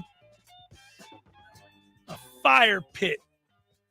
Good old fire pit and a little hangout. Some adult tasty beverages and got that fire pit kicking. Well, football's about to kick off in the background here. Well, here we go. You just And got we're months to, away. Yes. You can't be downwind with the fire pit because that'll give you a headache in and of itself. Yeah, no, you got to know what you're doing. Yeah. I know what I'm doing around. But sometimes on a breezy night, it doesn't matter. It shifts. Everybody, What are you gonna do? man. Yeah. But it's nice. I like it. Oh, I think I need another jacket. It's very chilly out here by the fire pit. I like that. For Tom and Director Matthew, I'm Jeff. Be well, everybody, man. We'll talk to you guys later. Be good.